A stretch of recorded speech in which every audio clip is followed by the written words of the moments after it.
experiments and activities depicted on this program can be extremely dangerous. Conduction of such experiments at home is strongly discouraged, and should never be done without proper safety precautions under the supervision of a professional. This week, we're doing a rocket test to see which is the best fuel that is affordable and you can easily find at home.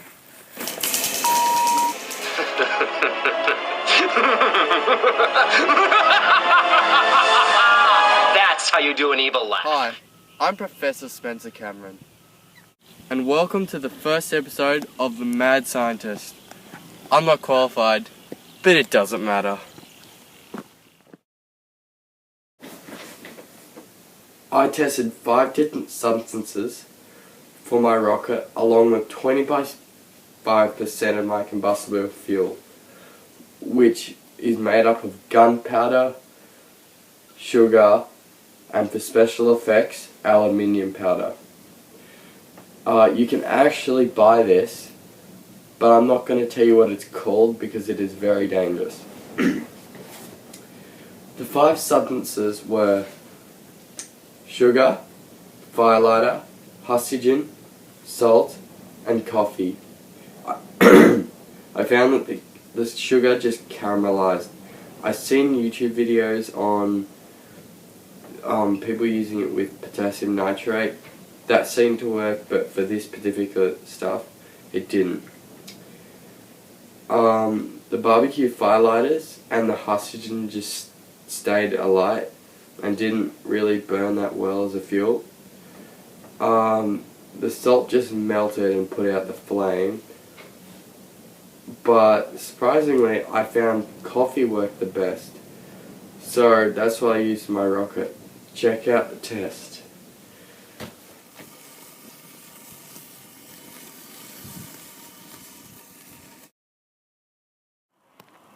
By the Australian rocket law, yes, there is one. The laws are: you can't launch the rocket over 500 meters up without a permit. You have to wear safety gear, example, thick woolen jumper, fireproof pants, and a helmet. And boots, strong boots. Your rocket cannot be over 4 kilos or you need a permit.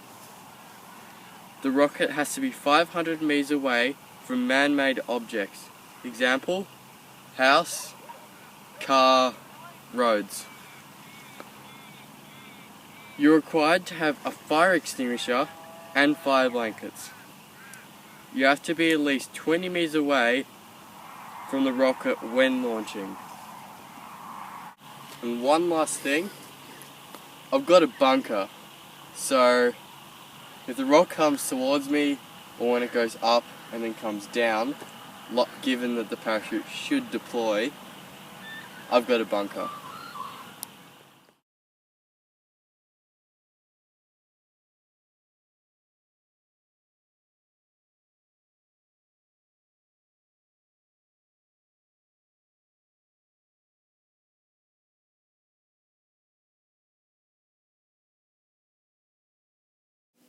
To launch a rocket, first you need something to propel the rocket.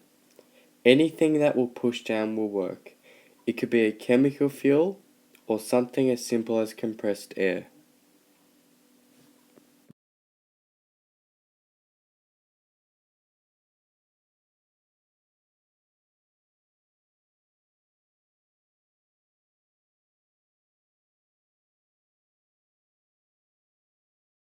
The next step is you need to keep the rocket steady.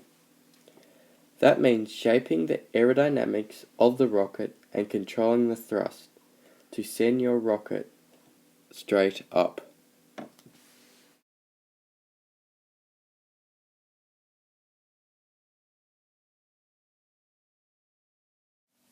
It's 12 a.m. See.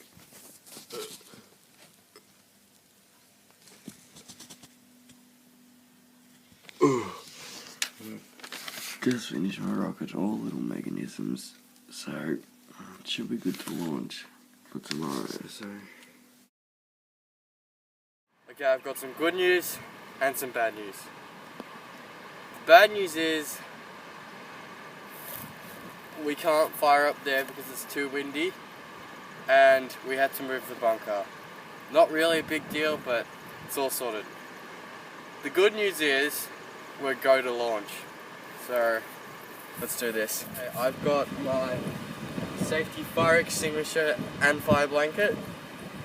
I've got my helmet protection, goes over. I've got my fuse that goes onto the rocket with the cord, so I can light it from the bunker up there with a black switch. I've got my rocket here, which has the parachute connected to it. I haven't folded up yet. It's got a little signal thing there, and then the top slips on like that. And then I have a little, so I can also control the little black switch from up there, which will deploy the parachute. And yeah, that's it. So this is my rocket. I've loaded the parachute. Let's just do a quick rundown of what is it. Okay, to start with, there's shock balls in the top, then there's plaster, and then yeah, there's also the parachute. This little thing here sends it, so this thing pops off, sends it to my bunker up there, and hopefully the parachute should release. The next thing is, the tubing is made out of steel, and it's very light, and then there's all the fuel, and then I've got more plaster, the wings, and there's this plastic tubing down here, so then I can launch the rocket here, and it should go straight up, nice and easily.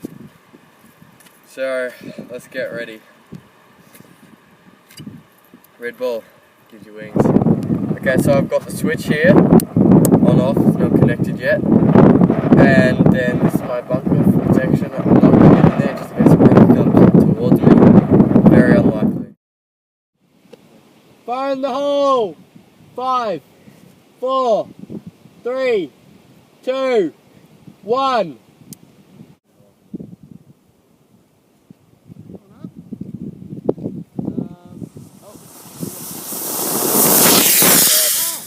Oh, the parachute! Oh! We have a problem. The parachute didn't deploy, so the rocket might be wrecked, so crossing my fingers it's still intact. Oh, here we go. Oh! Oh!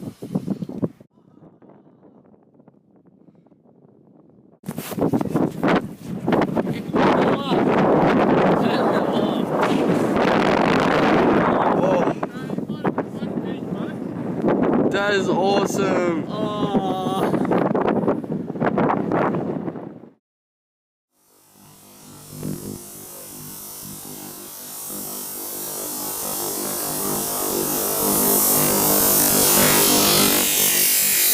Just a recap on the rocket. It's actually smouldering right now. You can see it's still a bit red. It singed the rocket, and it traveled 35 meters along, up and then down, and the distance it traveled up was 38, so it was a pretty good run, and it landed in the ground about that much, so that's the power it had on it. I think it could have been capable of going a little bit further because the wind, but you know, we've had bad days, we've had good days. I wrote this to my hypothesis. If everything goes to plan, the rocket will be lit from the safety of the bunker. The rocket will travel straight up and reaching about 50 to 100 meters high. Then the parachute will release and slowly float to the ground. It is fairly hard to tell how high the rocket will go because the rocket is quite heavy. Most of my hypothesis was right, except 50 to 100 meters high. It didn't reach that far, it only reached 38 meters high, which is still a long way. And the parachute didn't deploy because it got so hot that all the mechanisms just fried, pretty much. Hope you enjoyed that episode. I most certainly did. Now next week we'll be learning about good old-fashioned swords and how they were made, and we'll even be making one ourselves. And everyone's been wondering, what about that Fruit Ninja battle? Well, I have it. It's right here. Fruit Ninja. Oh man, that's bad. Oh, yeah. I'm a mad scientist, signing out.